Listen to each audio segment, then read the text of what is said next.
Hi everybody, I'm Zilla Blitz and welcome to episode 3 in our series with Silent Victory, GMT Games' game of submarine combat in the Pacific Theater in World War II. Today we're going to be taking the SS Skipjack out on its second patrol, leaving Brisbane and hunting the Pacific waters for Japanese targets. Let's jump right in and get started.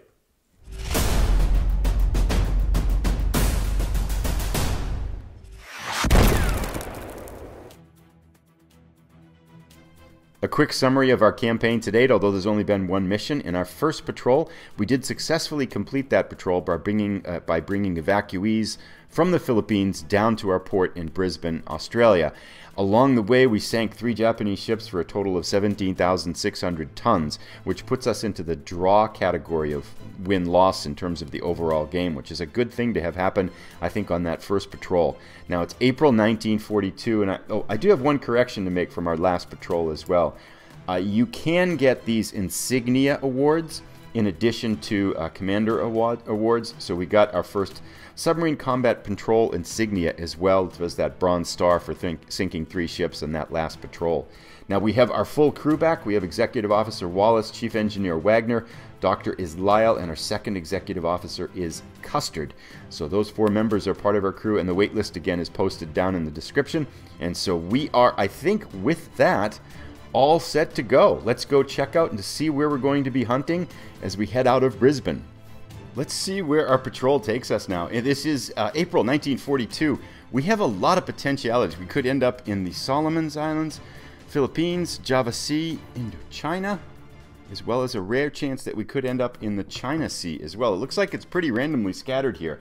We have no impact on this decision as yet. Let's see what happens. We get a 10. Which is going to take us back to the Philippines. Interesting. It was good hunting there last time. Let's get started. So our patrol today will take us through 2 transit zones up into the Philippines. Oh, sorry, this way. Philippines, Philippines, Philippines times 2, Philippines, Philippines, and then back. So again, this is a 2-month patrol as opposed to what we saw before. But let's start out first with our transit zones. Now, compared to the Hunters campaign game, this one seems pretty mild with encounter charts. I mean, we have to roll a 2, basically, to have something negative happen here with aircraft in the transit zone. We roll a 7, so we are through the first transit zone. Let's get our second transit zone going here. We get a 10 double 5s. Again, no problems getting through the transit zone. These are a little bit less hectic than the ones in the Hunters again. Now it is time to hunt. We are back where we started our campaign, just north of the Philippine Islands. Lots of potential targets here. We got lucky last time and rolled a convoy 3 times. Of course, the convoy presents so many targets. Be nice to get one of those. Let's see what we get to start out here. A 6. 6 is nothing. So an empty first zone for us. Let's go down into our second zone and continue our patrol here. We get a 9. A 9. Oh, nice. Ship plus escort. So let's set this up and dig in. All right, let's see what sort of target we get here. On a 1 to 4, it is a small ship. 5 to 6, it is a larger one. We get a large ship. Now, there's a lot more variety in this one.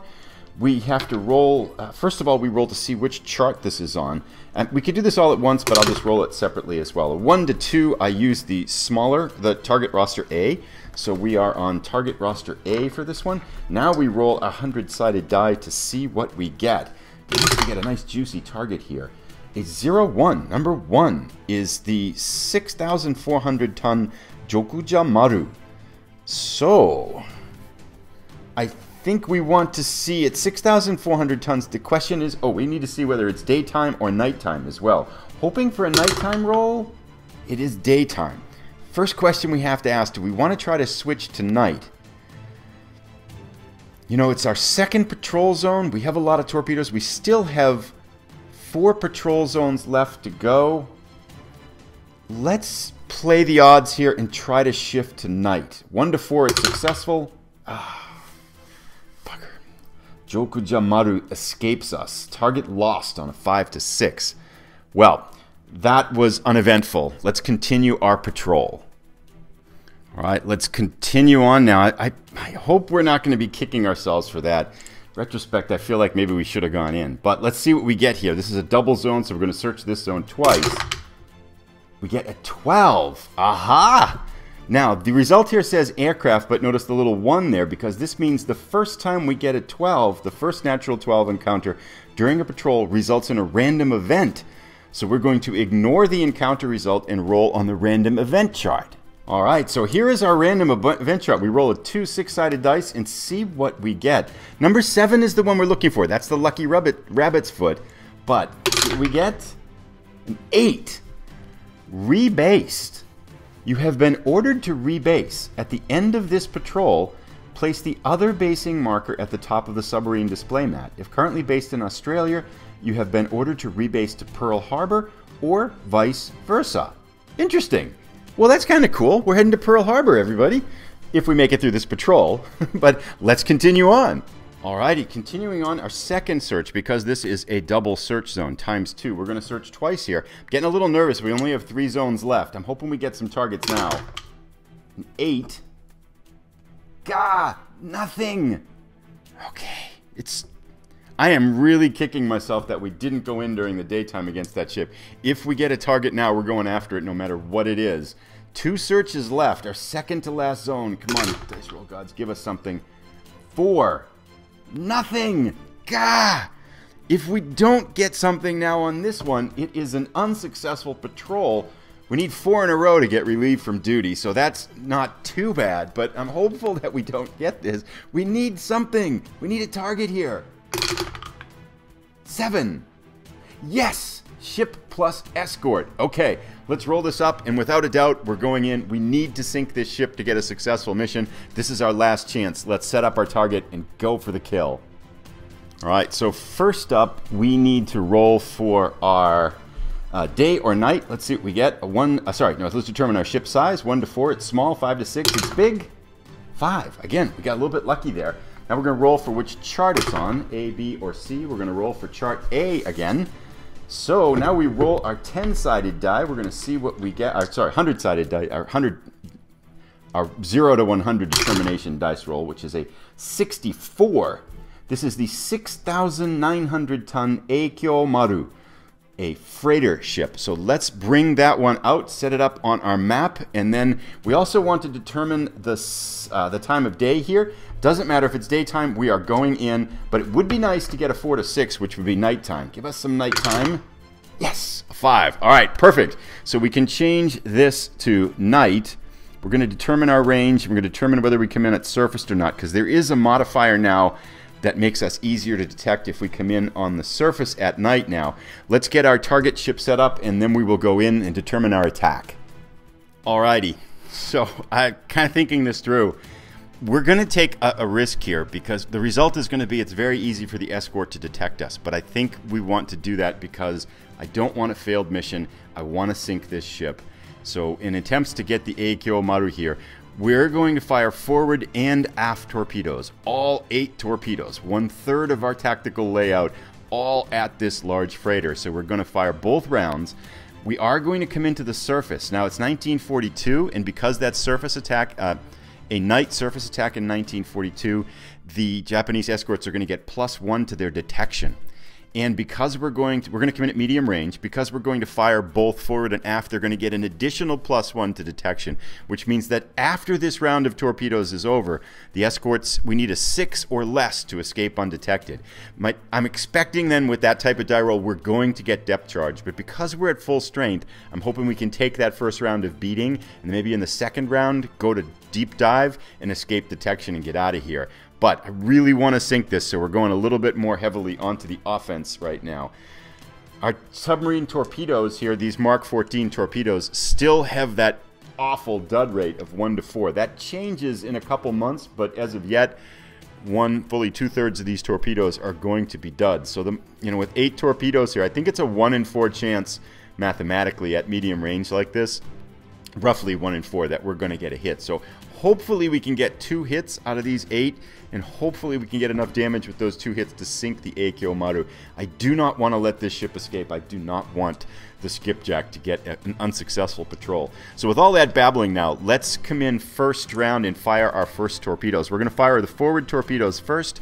For these, we normally need a 7 or less, but because it's a surface torpedo attack, we subtract 1 from the die roll, which means that we need an 8 or less at medium range. Roll 3 dice, the black die for the dud roll and the white dice for hit, 8 or less. Fire 1. Gah, okay, so 1 to 4, it's a dud, although it did hit. Okay, fire 2. Yes! Nice! We got a 5, which hits, and a 5 on the dud roll, so we have 1 successful hit here. Let's make sure we keep control of this so I don't lose track. So that one hits but does not explode or goes under the ship or detonates early or whatever. There's apparently a number of different malfunctions with these torpedoes. Fire 3. 7 and a 5! Outstanding! 2 hits! Very good. This... yeah, so odds are pretty good that we're going to do enough damage with these 2 hits to sink it. Fire 3. 4 and a 2. It hits. Our torpedo room is right on target. It's just that, as usual, we have the high dud rate. Okay, so now we're going to turn the submarine around and fire the aft torpedoes as we try to elude detection here. Normally this would need a 7 or less or an 8 or less, but because it's a second salvo torpedo, we add 1 to the die roll. So instead of a 7 or less, an 8 or less, we need a 7 or less for these. So slightly less likely that these are going to hit. It'd be nice to get 1 more hit because that would guarantee that we're going to sink the Aikyo, because each one will do at least 1 damage of the successful explosions. Fire 5. Oh, it hit, but it was a dud. Fire 6. Yes! 7 and a 6. It hits and it explodes. We have definitely sunk the Aikyo Maru. Excellent. I was so nervous that we were going to have an unsuccessful mission here. Let's just, for the sake of history, fire 7 and 8. Fire 7. It misses and is a dud. That's the best one when you combine the misses and the duds in the same roll, right? And then fire 8. Nice! Our torpedo room is just dialed in. We got a good batch of torpedoes here today. So a hit and it's not a dud. We put a full 4 hits on the Aikyo Maru. Let's roll for damage here. I mean, it's just a matter of fact because each one of these is going to do at least 1 damage. So we could seriously blow this thing out of the water. We get a 3 and a 2, so we do 3 damage and 2 damage. That's 5 damage.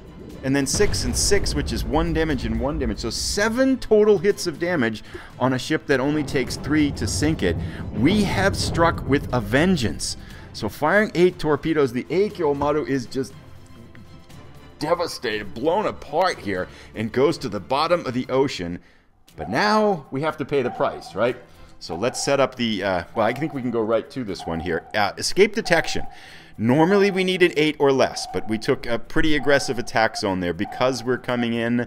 Now it's 1942, so night surface attack in 1942 adds a +1 to the die roll.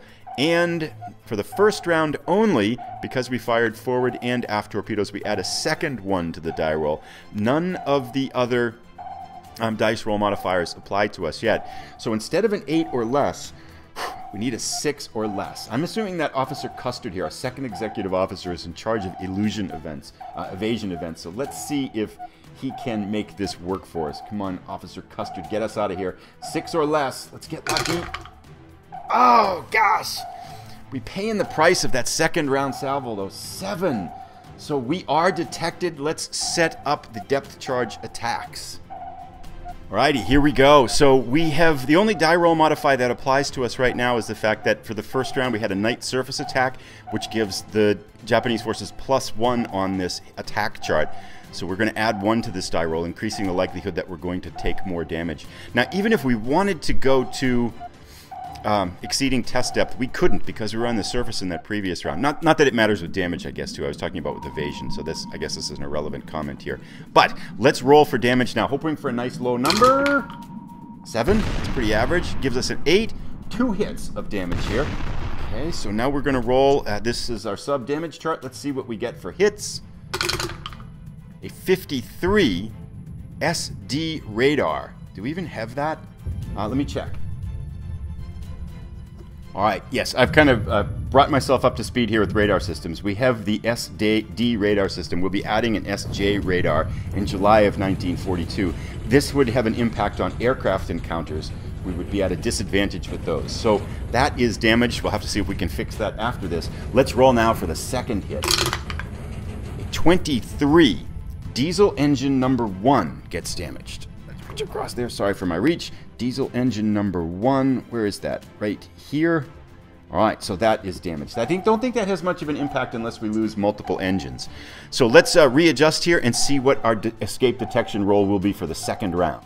All right, so round 2 here. Normally we need an 8 or less. We do still have 2 dice roll modifiers here, though. Night surface attack, we still have to pay that price apparently throughout the entire encounter here. So that's adding 1, and then because we're previously detected, we add a second one. So adding 2 to the die roll. The question here is whether we want to try to exceed test depth to reduce 1 off this die roll, giving us a 7 or less. But, you know, the systems that have been damaged aren't all that significant yet. So I think we want to try one more time before exceeding test depth, because if we can get out of here without damaging the hull, we're going to speed up our refit by 1 month. We're still only at a 1 month refit right now. A little bit risky, but let's hope that we can get a 6 or less here. So we need an 8 or less, adding 2 to the die roll, 6 or less to get out of here. Nothing else in the damage that we've had so far impacts this roll. So 6 or less, let's go. Come on, Officer Custard, get us out of here. Yes! A 5! Excellent work, Skipjack crew. We are out. We've escaped detection, taking some minor damage, which shouldn't impact our refit, because this is damaged and this is damaged. Even if we can't fix them, it's 2 systems which we can repair without lengthening our refit. Let's go in now and see if Engineer Wagner can fix our systems, and then it is time to head for home. Alright, so Engineer Wagner heads down to the engine room to see if he can fix our diesel engine, diesel engine number 1. Now this won't impact our performance because we're still at 75% capacity, but it's good practice for Engineer Wagner here to see if he can fix these things. A 1 to 4 and it's fixed. A 4. Excellent work, Engineer Wagner. You have fixed our engine. I had utmost confidence in you. Now we want to see if we can fix our SD radar. This actually could be helpful because if we do run into an aircraft encounter on these last 2 boxes, it would, I think it might actually impact the chances that we do have an aircraft encounter. So this one's the big one here. Let's see if we can get this fixed. Working on the radar system, Engineer Wagner gets a 4. It is inoperable for the rest of our tour. So we will flip that one over. We've lost our SD radar. We'll have to see what that does with an impact here on the aircraft detection. I think it increases the chances that we're going to get detected by aircraft and attacked by aircraft. But we'll get to that right now. Let's switch to our map and kind of head for home. All right, let's see if we can successfully get to home. As we're sinking the AKO monitor, that's a good patrol for us. We're going to shift down here into this transit zone. Now, the SD radar being gone doesn't impact our chances on having an aircraft encounter. It would slow us down if we were trying to do an emergency dive. So we want to definitely avoid the aircraft here. We need anything except a 2. Oh, seriously? I jinxed it, didn't I? Okay. Let's set this up here. Actually, I might be able to flip right into it here. So looking at the aircraft encounter chart, let's check our die roll modifiers. Normally we need a 5 or greater for a successful crash dive. And I don't think there's anything else. 1 attack on escort. No. Nope, that's nothing else here. Oh, so yeah, we need a 5 or more. It is 1942, so there's no plus die roll modifiers to this. If it were 1941, we would have a +1. However, no SD radar gives us a -1 here. Anything else? Dive planes, purpose? Nope, we're good on all this stuff. So we need a 6 or greater to escape and make a successful dive here. Why am I feeling like this is not going to be a 6 or greater? Okay, I'm going to change it up. I'm going to add in the black die. For whatever reason, I think that's going to...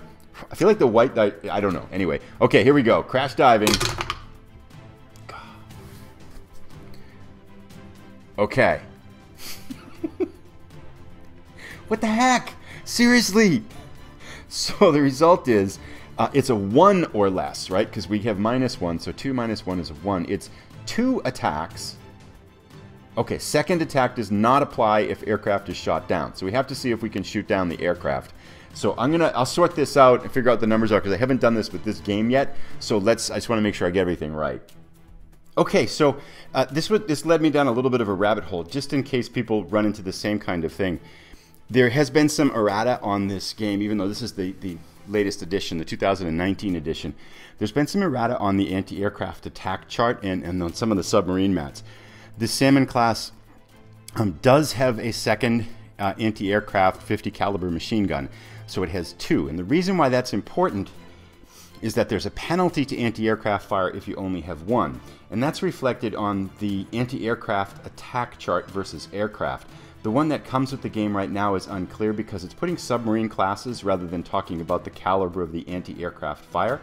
And basically what it comes down to is if you only have 1 of these anti-aircraft guns functional, there's a penalty to your anti-aircraft die roll. So the whole sum of that comes up that there are no die roll modifiers to this, even though this existing chart says for +1 for Salmon class, because that reflects the fact that at the way the game was put out, the Salmon class only has 1 50 caliber machine gun, whereas in real life it does have 2. So the next edition should reflect that. We're going to use the correct modified version here, which means that basically we have a +0 die roll modifier to our anti-aircraft.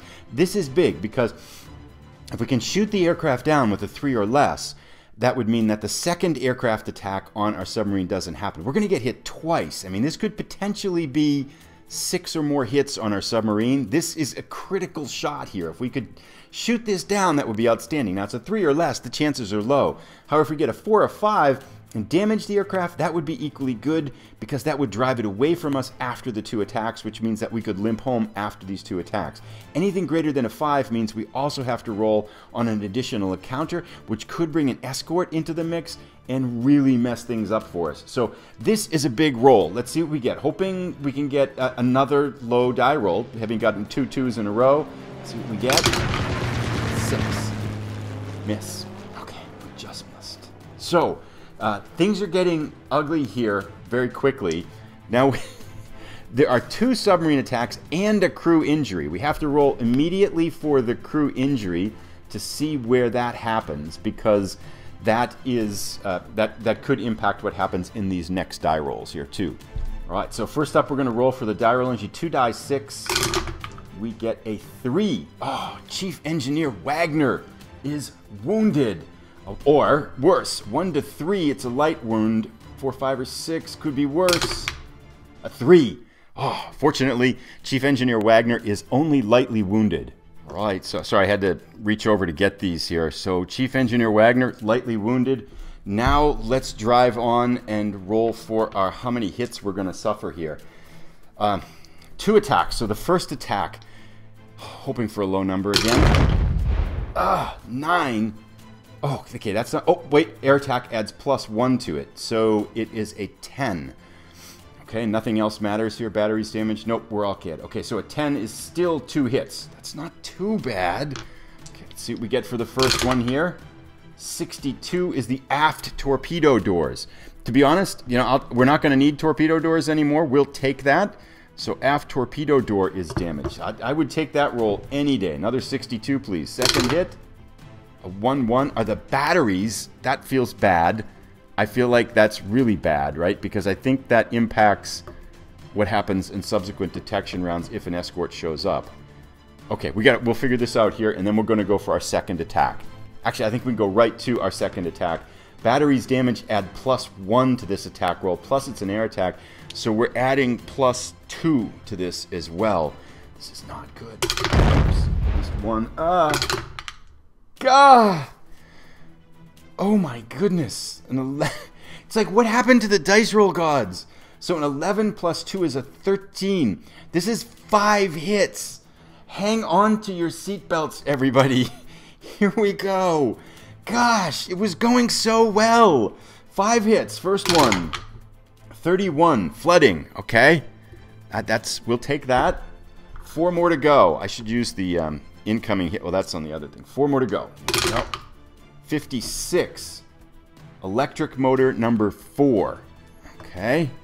So we don't have electric motor number 4. Let me check to see what happens in that case. All right, I suspected that might be the case, but if the system, like it was with the Hunters, if the system doesn't exist or it's double damaged unless it's flooding or crew, then we ignore that result. So lucky us, we do not have 4 electric motors on this sub. We only have 2. So any damage to electric motor 3 is treated as no effect for us. 3 more hits to go. 55, electric motor number 3. Okay, we don't have that either. 2 more to go. 25. Diesel engine number 2. Okay, so that is damaged, and we do have that one. So that goes in here. Right there. Okay, 1 more to go. We've gotten through so far. So good. 55. Again, electric motor number 3. Because it doesn't exist, we do not have that damage. But that one's not there, right? Yeah, okay. All right, so a couple things I just checked. I did want to double check that, for example, was that electric motor 3 means that 3 motors were damaged? But no, it is specifically number 3, and it looks like we've interpreted the rules correctly. That damage to electric motor number 3, if you don't have electric motor number 3, doesn't damage the submarine. So we're fortunate from that point that those 3 rolls we got were for electric motors that we do not have. So lucky us. That gets us through all of those 2 attacks by the aircraft. The next thing that we need to roll is for an additional round of combat. The fortunate thing for this is there's a +1 modifier for this. So unless we roll another 2, we are out of here, because +1 for this will help us get away here. Hoping for something, a 5 plus a 6. So we're out of here. Excellent. Okay, so now we can continue on home, but we do have a couple things to do, which is, oh, we should have rolled for a flooding damage check. So Engineer Wagner, who is already damaged, needs to go down and to see if we can stop the flooding. It's not going to matter because we can pump it out, but just for the sake of doing that, we should have done this again right at the end of the first round. 1 to 4, the flooding was stopped anyway, but we will blow that ballast, and now we're going to send Engineer Wagner down to try to fix these things, although he's lightly wounded. We're going to try to fix the diesel engine again. He had success last time. A 1 to 4 to fix it this time. A 1. Oh, no doubt about it. Fix that. That's good. Now we have to see if we can fix the batteries. This is a 1 to 4 roll as well. A 1 is fix the batteries as well. Excellent work. And lastly, the aft torpedo door, a much more challenging repair. We need a 1 to 2 to fix this one. A 5. No, these are inoperable. But that will not be a factor in this one. And again, we get 2 free repair systems, so it shouldn't impact our stay at home in port here unless we can, unless we get attacked again. So now let's go to, we'll switch back to finishing up our patrol, trying to get through this last last aircraft zone here. So let's set this up. Alrighty, so we head out of that dangerous area to the east of Papua New Guinea and we head down closer to home, again hoping to successfully...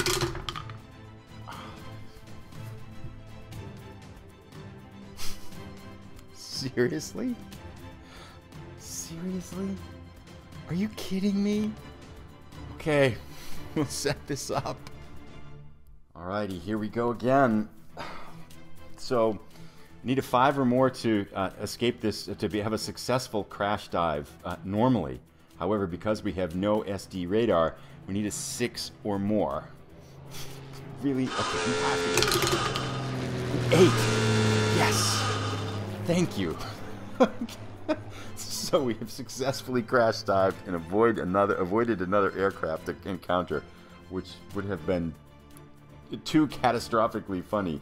With that, the skipjack successfully arrives back in patrol from patrol in Brisbane. A couple of really close calls there at the end. Let's tally up how we did and then head off to Pearl Harbor. Alrighty, so we are back at base, which was a little bit hairy there at the end. And let's tally up what happens. First, in terms of successful actions, we sunk the Eikyo Maru at 6,900 tons, which gives us a total now of 24,500 tons of sunk damage. Still in that draw category, but 4 ships sunk over our first 2 patrols here, which is good. Now, we do, because it was a successful patrol, the submarine, the skipjack, gets its 2nd battle star. We also get, there's no difference here, but on the back side of these, the combat insignias, there is 2 patrols instead of 1, so we'll swap that one out. We don't get any larger awards, so it still stays at that Bronze Star 1 event. Wagner, our engineer, gets healed. He is all set to go. And the length of our duration here, we have 2 systems that are inoperable, so those, you always get 2 repaired for free. So we get our SD radar and our aft torpedo door fixed and repaired, so we are all good to go there. So I'm think here that because it's a 2-month patrol, this is April and May of 1942, the refit takes a month with this June of 1942. However, because of a random event, we are switched to Pearl Harbor. And my question is whether that takes time or not. And I kind of scanned the rulebook quickly to see if that does add some length to our refit, or how that factors in between the time between our second patrol, this one, and our next patrol, and I couldn't see anything. And if anyone knows, maybe you could leave a comment down below. I'll take a look between now and the next episode to see what kind of an impact that might have. But at the very least, in episode 3, our third patrol, or episode 4, our third patrol, we'll be heading out of Pearl Harbor, so we'll get started with there. All things considered, I'm pretty happy with how that was ended. It was a little bit hairy there at the end with the 2 aircraft attacks. I can't believe we rolled double 2s, consecutive 2s on those transit zones, which is the only thing you need for an aircraft attack. And then we rolled another 2, we got 2 attacks. But fortunately, it hit a lot of electric motors that we don't have. I feel like that's a little bit questionable in terms of how, I mean, I'm glad it worked out that way, I guess, and we were extremely unlucky to get there. But I guess we'll take damage to systems that don't exist. That seems like a fortunate event there for us. But let me know how you think we did. If you have any comments, ideas, suggestions, please drop them in. If you've enjoyed this, please give it a thumbs up. And if you're new, please consider subscribing. We'll be back every Mondays is Submarine Mondays, so we'll come back with our third patrol, episode 4, in Silent Victory in a week from today. Thanks so much for tuning in, everybody. Have a great week.